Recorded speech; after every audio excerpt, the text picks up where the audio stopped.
Graffiti vandals can be hard to catch. It's a huge problem.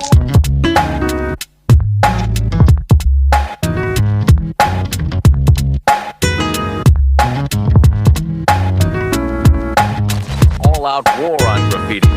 2 out of every 3 cans were stolen out of your typical neighborhood store. And what happens to the kids convicted of graffiti offenses? Crime scene colon, these cold streets you patrol on. Try to get a hold on, kids strapped with growl on.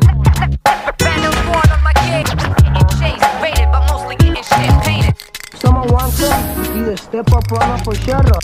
LA is the gallery, the streets of New York is the gallery, the streets of Chicago is the gallery. You can go to some places in LA where there's railroad tracks and crazy ass walls, you're gonna see that art for free. You might pay for being in the wrong place. Yo, you tuning in to Eyesore Radio.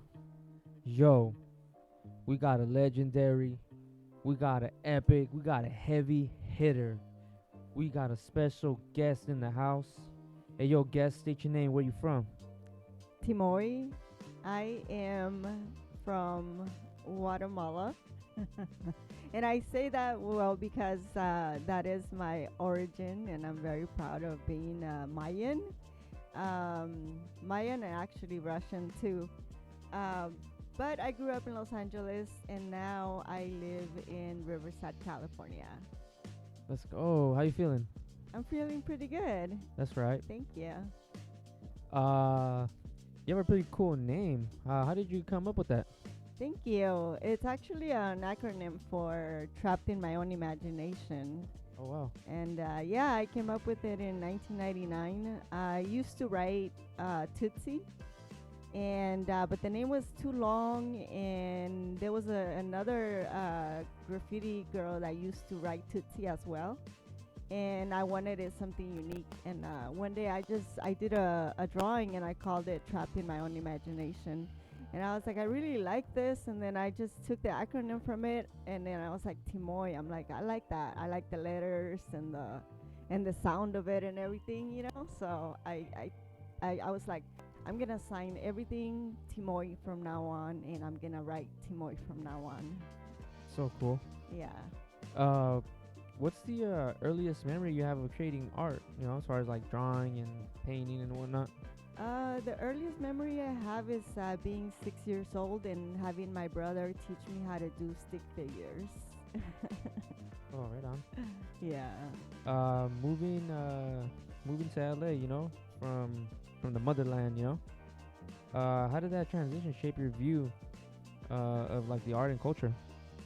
Well, it was a big transition, because even though I was born in the city in Guatemala, I grew up with my grandmother in rural Guatemala.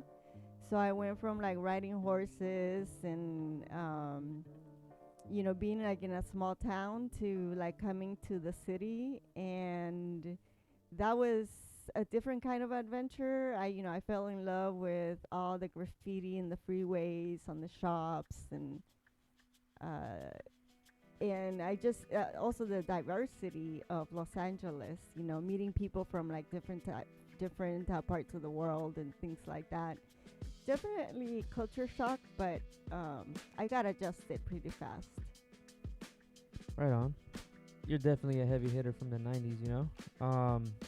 What drew you into I usually say the word street art, you know. I don't really like to say graffiti, but what drew you into the street art, you know? What was that moment or experience like?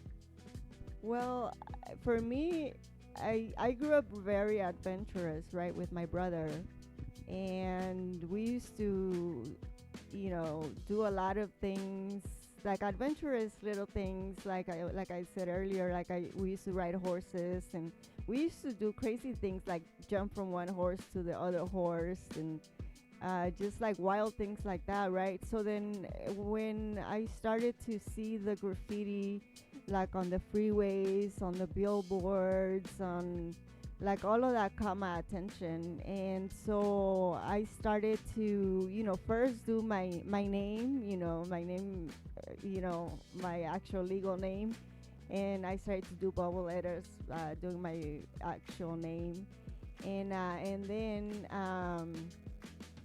I went from doing that to writing Calo, CALO, and then yeah, that's basically how I got into graffiti. Was falling in love with the adventure part of it. Like for me, like there's a difference right between like graffiti and street art, and they're both arts, but I feel like one is more like a sport and the other is more like an art form, you know. Who were your early influences in graffiti? I'd say like I can't really recall like when I was that young, because I never really paid attention to like who it actually was doing the graffiti. But you know what though, when I would say somebody that used to get up a lot that definitely would inspire me was this graffiti writer named Eyesore from LTS. He used to get up a lot, especially in the neighborhood, you know, and wherever I'd go, I would go to downtown LA. I would see him up, and usually pretty high up. And actually, I don't know if you guys know who that is. Do you guys know who Eyesore LTS? No. He's an old school cat, like from the 90s, and he actually, I think the way he passed away was he catching a spot like off of a freeway, off of the, you know, a freeway heaven. Wow. Yeah, yeah. But yeah, he was one that I would say, you know, yeah. And then of course there was also like Lady Tribe. Was a girl that used to do graffiti back then, and I used to see her up a lot too. So, Do you feel like you faced any extra challenges as a woman in graffiti? definitely, I was a toy for a long time because I didn't have any mentors and I didn't really hang out with the boys. I was mostly like solo, or like sometimes maybe a friend will go with me that I was comfortable with. But I feel like, especially in LA, like the men haven't always been very supportive, at least when I was growing up, you know.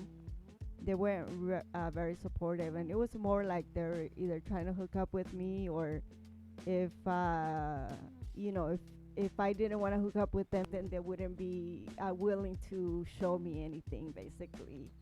But yeah, I didn't really have any mentors growing up until I was like 26. I started to actually, I finally dated a graffiti artist. I had never before dated a graffiti artist. Not nobody serious, you know. And he was a really good graffiti artist, and he actually taught me a lot, because I went from doing just illegal graffiti growing up, and it wasn't until like about 26 years old that I started to do legals, and I started to focus more on like doing better. You know, like when you're doing illegals, you just like, it takes you about 15 to 30 minutes to do something. You get up and you leave, right? And sometimes if you're lucky, you're able to go back and take a photo. Back then, especially growing up, I started to do graffiti when I was 15. And so I grew up kind of poor, you would say. Like I didn't really have like cameras, and you're a kid, you know what I mean? Like, so you don't really think about those things. And then having no other peers that really did graffiti, there wasn't like, I didn't really think of those things, you know. But yeah, it wasn't until later that I started to do legal walls that I started to focus more on like technique and things like that, like where I got a lot better. Did your family know you did graffiti? No, I mean they did, but one day I came home, like, cause my parents divorced when I was 12, so I ended up moving in with my dad, and my dad wouldn't really spend time at home. He'll take off to Guatemala for like months sometimes and leave me and my sister by ourselves. And one day he was home, and I came home. I was used to doing whatever I wanted, so I came home like at 3 in the morning, and we used to live upstairs, and then he heard me come up, and then he was waiting for me and in the living room, and then when he heard my spray cans, I had spray cans in my backpack, he started to cry because he was like, I can't believe you're one of those, you know, que andan rayando las paredes, ¿por qué no te rayas el culo, you know? And yeah, I made him cry, you know, but yeah, and then after that, you know, he was more supportive, you know, he supported me doing art and stuff like that, but definitely made my dad cry over graffiti. All right, on. Really upset dad there on that one, huh? Yeah. When did the Carlo and Sovereignty, you know, Galaxy the Great, when did that series begin, and how did that dream or story form? That was born in 2003. I had a dream with this character with like really big eyes, and it was like super cute and animated. And when I woke up, I was like, oh man, I love that. Like, and I started to draw it. And out of that came, because the character descended from the sky, and it just like, you know, through time I developed the story, you know, and more characters like out of that dream. Do a lot of like does a lot of your work, does it just come to you all of a sudden, or is it like a moment in your life that shifts your way of thinking, and it just makes your hand just get to work? A lot of it just, yeah, it comes just out of my imagination, you know. That's why I guess my name is Trapped in My Own Imagination, because I believe I have a pretty big imagination. So like all of these characters just come out of my imagination, and I just like, I don't really look at other art or study. Like I did study the masters when I was young. I'm a self-taught artist, so I couldn't afford to go to art school. It was gonna be like $100K just to go to art school. So I just decided just to jump into the art world. I started showcasing my art really young. So I like studied like the masters, like Picasso, Salvador Dali, you know, all the big artists. But as far as that, I think I'm really inspired by like nature, and I try to be inspired by like life experiences and like what I'm most interested in, you know. Like I'm a big nerd. Like I love science, I love cosmology, I love history, I even get into politics, but it's like, so I'm inspired by a lot of different things. So it's safe to say that, you know, since a youngster, you were inspired, driven, and not so much mentored into creating, right? Ask me that again, the last part? You were like, basically you were self-taught, right? And you didn't have any like mentors teaching you how to draw and whatnot? Right. Yeah, I was self-taught. So that's why it took me a long time to really hone down my craft, I believe. Oh, right on. And last question, from being from Guatemala, Pipián or Carlos de Res? I'm just playing. Pipián, for sure. Yo, we chilling with the one and only Timoy here at Eyesore Radio. We about to go to a quick little break. Yo, let's go. This is Timoy, and you're listening to Eyesore Radio. You know what I'm saying? California shit. Yeah.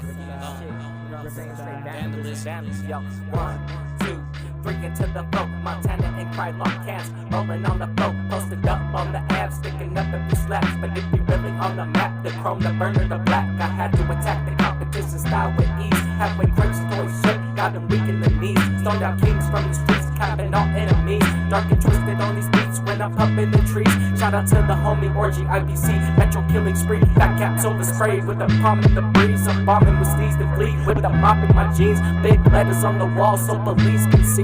I've been trained by the best, the vandals are scandalous. I'm aiming up at your chest, solidly packed in a tech. Catching a wreck for reputation. Catch you going over my name, I must say. Raise a blaze sensation, fuck Illuminati Masons. America's fuck is basic, that's why we always be painting. From hieroglyphics of ancient to the basement of pavement. I've been rocking Cold Stone on the microphone. Serving bitches screaming ice without the cone. I'm in my zone, tap me on the shoulder, you gone. Rest in peace to the tigers that be dripping in chrome. They got tags on the back of abandoned homes. Lowering my nose cause I'm so sick with spitting these flows. Snowboarding white buster when I'm feeling the cold. Shout out European writers with a beer in the stove. You're hearing the crows, I'm early morning painting the stone. Live and die for the culture, I'ma hold my own, you bitch. SOK, CAD, FTS, DAT, and it's like that, son. Yeah.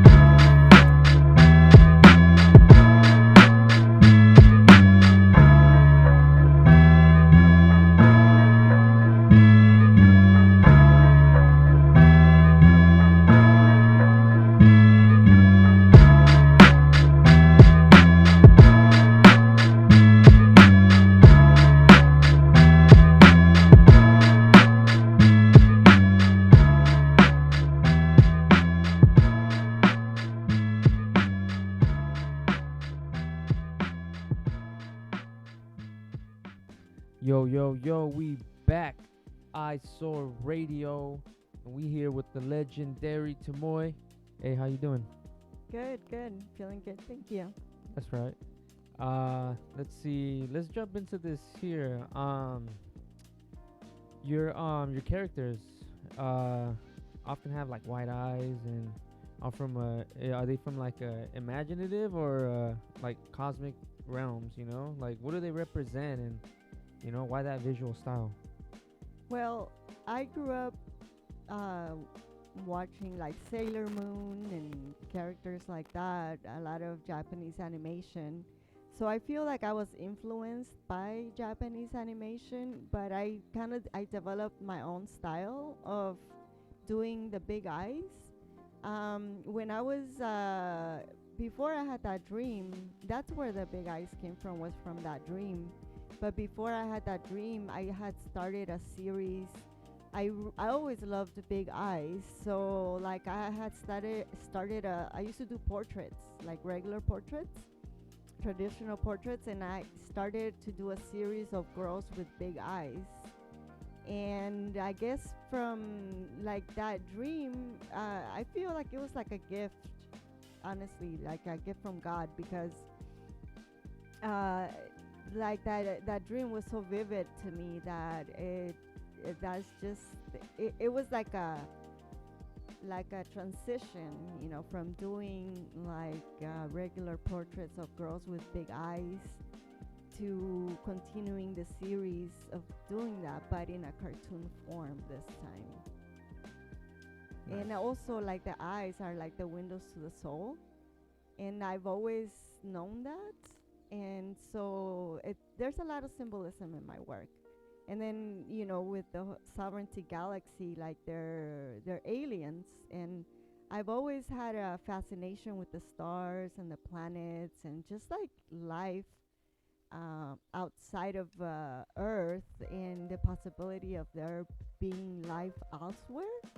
And that's where like the whole story comes from, you know. It's like having this curiosity about what if there is life elsewhere, in another dimension, in another realm, maybe not even within our own realm, right? But like sometimes I imagine like, what if there is life in other planets, but it's not in our dimension or our realm?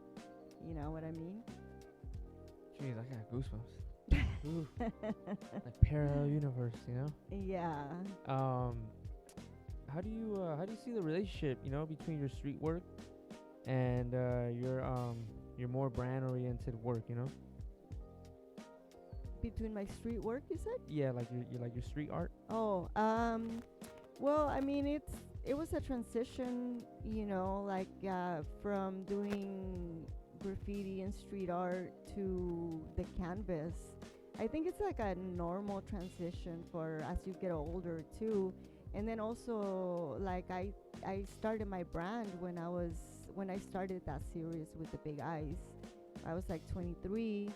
I started to paint on purses. I had like all kinds of different merchandise, wallets, light switches, like just whatever I could paint on, I would paint on and sell it, you know. And so I don't know, it was like a smooth transition. I think it like everything just happened naturally, and it was like I wanted it to be able to live off of my art, you know, and selling only paintings wasn't really cutting it. So for me, it was like, how am I gonna make more money, you know? And the way that I was being able to make more money was through merchandise, and that's how the brand was born. I see. Got to you're putting in all that hard work. Got to a point now where anything you put your art on has value, definitely. Yes. Timoy, gender identity, mental health comes up in your work. You know, how intentional are you about raising those issues? Like, how do you turn your personal experience like into like a universal narrative? Well, for me, it always comes up in my work. Like I have characters that are intersex.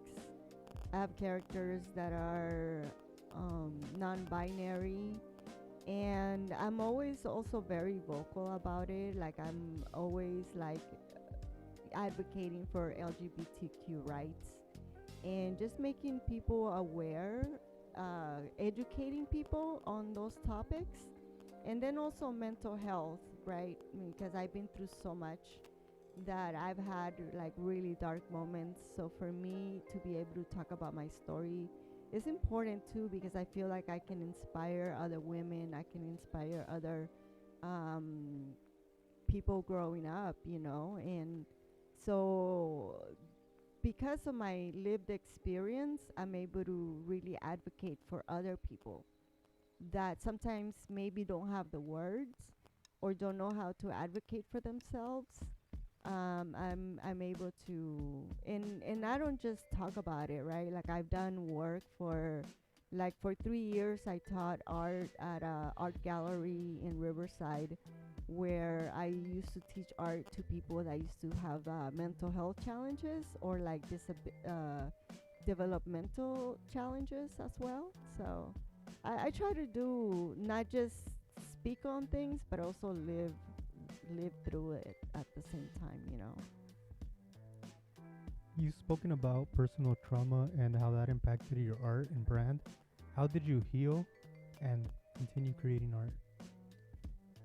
It was really tough because I went from like being very active to really working on my brand to working on deals, and to being so traumatized that I was in bed for days, didn't want to get up, didn't want to shower, didn't want to brush my teeth, like that kind of darkness, you know. And I know that a lot of people go through that, but the way that I came out of that was like I slowly started to just congratulate myself, like, okay, you brushed your teeth, yes, you know, you took a shower, yes, you washed the dishes today, yes.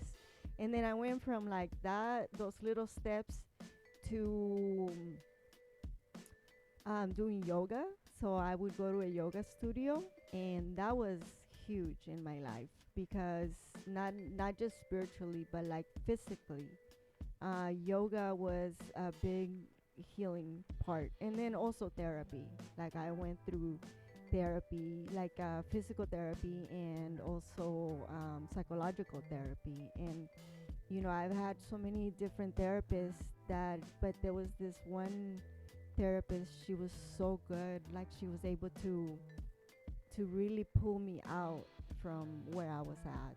And it took all of that, basically. Like, it's sometimes there's a lot of stigma on mental health. Like, there's like people say you're lazy, you're weak, but no, it's like it's an actual illness.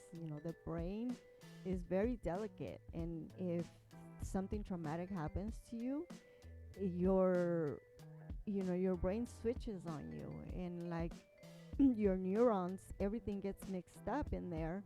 So in order for you to get back to yourself, you have to have therapy, you have to have, you know you have to heal yourself. And also to my diet, like I focused on eating well and things like that, going for walks, believe it or not, like that helped a lot as well. Like things, like it was a combination of all of that. I think that I can now sit here and say I'm strong, and I'm happy, and I'm back to work. Were you able to create in those dark times? Yes, that was also very helpful, very therapeutic. I didn't create as much as I used to, but I would still force myself to do it. So I still created. Once in a while, I still painted walls. I still did graffiti. But it wasn't like I wasn't really on social media. So I wasn't really pushing myself on social media, but I was still doing those things. And like I never stopped. I'm like so passionate about my art that I don't think anything could ever come between me and it. What's the greatest lesson that you have learned from the art world? The greatest lesson,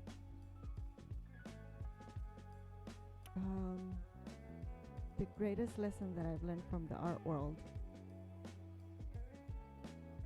I mean, there's a lot of lessons that I've learned. Like, I mean, are you talking about lessons that I can share with people so that people can know, like, on how that will benefit them in the art world? Or Yeah, as in like what kind of like life lessons that you like, like what's the greatest life lesson that you learned from the graffiti world, from living in this world, like amongst all these artists and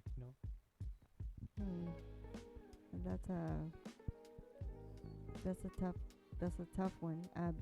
I think that the biggest lesson is copywriting your work, making sure that you protect your art because it's your intellectual property. So intellectual property is like things that are not necessarily tangible. It's like that what comes out of your imagination. And you can own a house, right? And you have the certificate that you own the house. Like if somebody, not just anybody can come and steal your house, right? At least not here in the United States. But your art is different. Art, you have to protect it. So whatever you come up with, your drawings, your ideas, like anything that you put out, you have to copyright it. And it's not even that expensive. Like it's like $80 to copyright. Like before you publish it, you can copyright about 10 images for $80. And I think like that's the biggest lesson, is that it is definitely protecting your art. You can definitely copy work, but you'll never have that legit real originality from it, Timoy, let me ask you this. The colors, the character, they're like central in your art, How do you pick color palettes or like design characters, especially when like each piece might carry a message? So like growing up, especially in Los Angeles,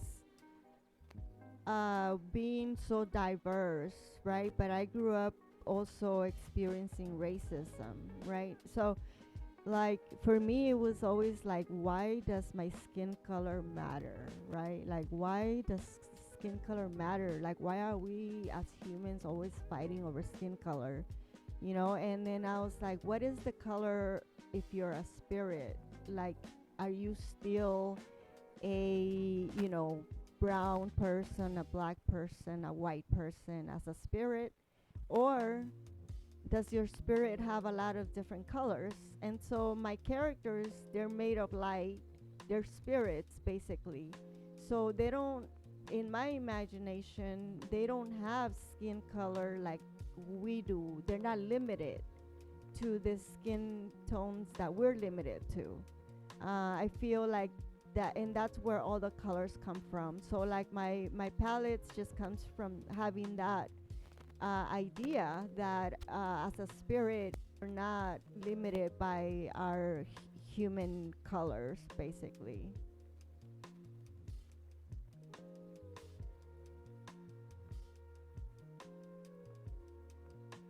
You moved from making art alone to funding a brand in 2021.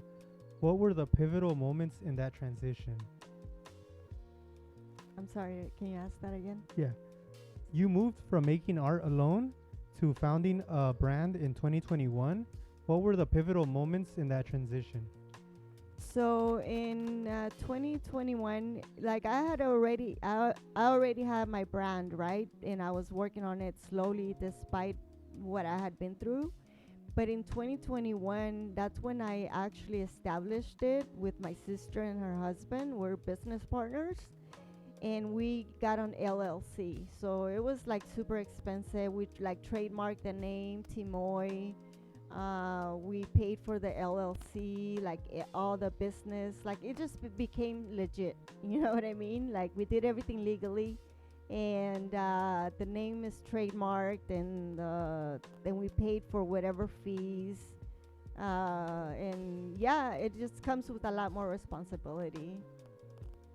Touching back on copywriting your work, have you faced any issues or problems with that? Yes. Unfortunately, there was a young woman that I mentored back in 2008, 2009, and she completely ripped off my art. And the thing is, like, I know it's taken, a lot of people ask me, why did it take you so long to, sue her or come out about it? Well, the thing is, like, a few months after me trying to get her to stop ripping off my art, I was assaulted. And it's a long story, but whoever wants to know more, they can go to my Instagram, and I have like a lot of videos on there. But basically, I became disabled, and I was so traumatized from the incidents that I wasn't able to follow through legally or anything really. I had to, at that time, I went and just became low key and focused on my healing so that I could come back, stronger. And that's the reason why. But unfortunately, and it was somebody that I knew, it wasn't a stranger. And what's really sucked the most was that it was another woman, because I used to advocate a lot for women, for eradicating violence against women. And then I get, like, then I experienced being backstabbed by a woman, so that was tough, but the good thing is that my artwork, I had copywritten it before I even met her. So like, even though she has copied my work and she has benefited from copying my work, since my work was protected before, that's why I have a legal case. And I'm working right now, I'm working with an attorney where I'm gonna sue her for copyright infringement, for stealing my art, and for defamation, because she has, aside from stealing my work, she still had the nerve to defame me. And it's just been really, really hard. You could say that. It's been really tough. It has affected my business a lot. When I came back into the scene, people started accusing me of copying her because while I was gone, she, I guess, got fame, and she, and the thing is, I wasn't keeping up with her because maybe if maybe if I don't keep up with her, one day she's gonna come up with her own style, and that didn't happen. She, instead of coming up with her own style, she continued to copy. She was very calculated in her defamation, and so when I came back into the scene, I looked her up. Why are people accusing me of copying her, right? So I looked her up and I was like, damn, like she never got her eyes off of me. Like she never stopped stealing my art or my ideas, whatever, anything I would come up with. Like even though I wasn't keeping up with her, she was keeping up with me. So anything that I would put out, she would steal the idea. So whatever that she's known for, a lot of those are my ideas. She just puts her own spin on it, and she has also brainwashed her audience into thinking that just because she put her own spin on it, that it's okay, but it's not. Copyright law is very specific, and I have so much evidence that she's getting sued, and yeah, that's something that I'm dealing with right now. What was the experience creating the Higher Path mural in Echo Park? Oh, that was awesome. The people there were really cool. They had me create a mural there in the outside. It was on Sunset Boulevard. That was nice actually, because I got to paint one of my main character doll, and then I also did a portrait of Mae West, which is I don't know, she's an actress from, I think it was the 40s, something like that. But she's like way before Marilyn Monroe. So she was like the original Marilyn Monroe. But she wasn't just an actress, she was the producer. She handled a lot of different roles. And she was like a true artist, So I featured her. Because I like to feature real people in my art as well. As something as like, I like to say that I like to collect souls.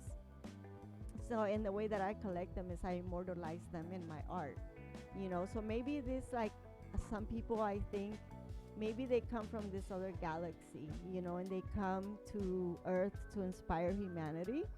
So and then I also featured Jimi Hendrix, because he was dope. His music was amazing. I grew up listening to his music, so I featured him as well. Would you say you fully transitioned to legal art? Or do you still do illegal graffiti? Sometimes I still do, but it's like very spontaneous, you know what I mean? Like it's nothing elaborate, right? Like I don't go out there and do like a whole beautiful piece, like if I'm just like in and out, something that maybe takes me like 3 minutes, like an outline or just a throwey of one of my characters. But one thing that has never stopped is catching tags, but yeah, but not as I don't do illegals like I used to though. Do you feel like you'll ever stop? I don't think so. I don't think that catching tags will ever stop. I think whenever I see like a good spot somewhere, I'm gonna catch it. The illegal graffiti, I'm pretty sure I'm gonna get too old for it. You know what I mean? Like, I'm 45 now, and I don't have the same energy as I used to when I was in my 20s, in my teens, or my 20s. And so I figure that at some point I'm not gonna be able to to do it, right? Because of old age. But I mean, I still see people, some men out there still doing it, and they're like 60s, 70s. So I don't know. But I love it. I mean, I still love it. There's nothing like the rush you get after you do something illegal, you know?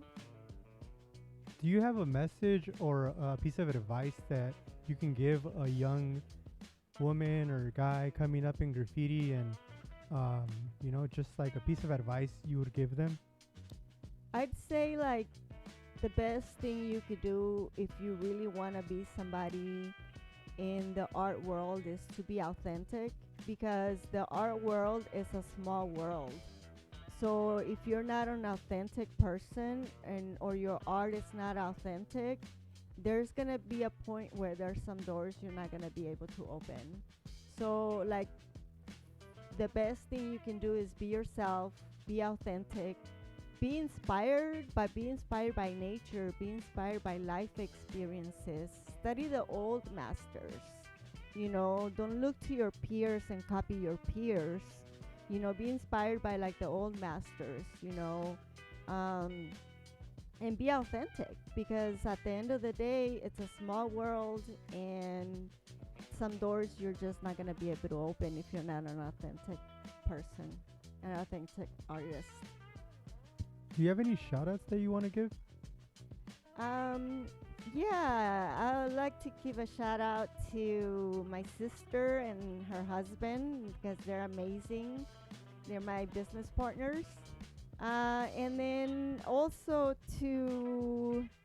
I saw that you guys interviewed Pink, LA. She's so cute. I love her. And She Posse, she's a street artist from San Diego. She's amazing too. She's a good friend.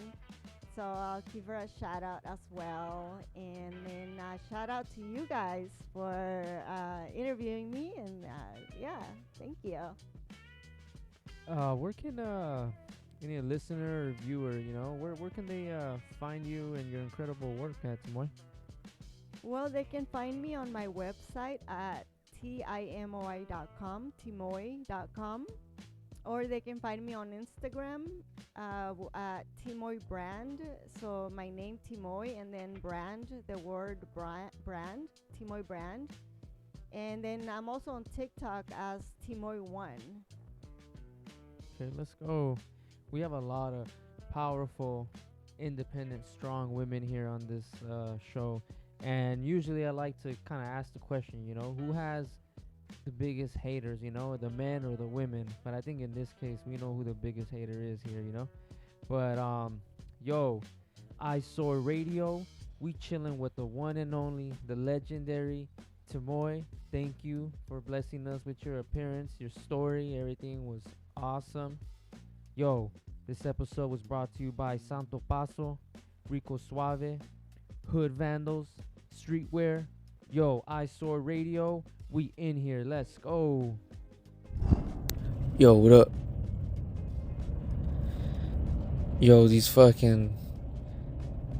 These life lessons be a trip, They be coming at us at the worst times. When we feel like we're extremely vulnerable. When we feel like, shit can't get any worse. Life reminds us like, you about to get fucked up right now. A lot of the times we be seeing shit from a wrong perspective, Or sometimes we're just not really in tune, with the world's energy, if you will, We've been going off track and shit with things, and I feel like life is there to adjust us and shit, correct our pace, and really put us back on track, with these life lessons. Sometimes we be looking at shit, or we're moving a certain way and we feel like it makes sense, but just because it makes sense low-key doesn't mean that it does, really read your environment. Study that. Study your moves, you know? And really invest some shit into yourself. I'm telling you. A lot of the times I feel like we end up moving the wrong way, you know? And I'm sure a lot of the times, you know, we be moving, you know, with our heart in hand, but it's not really what you need to be doing, you know? You need to really be putting yourself first and foremost, you know? Take your time to get to know who you are and shit.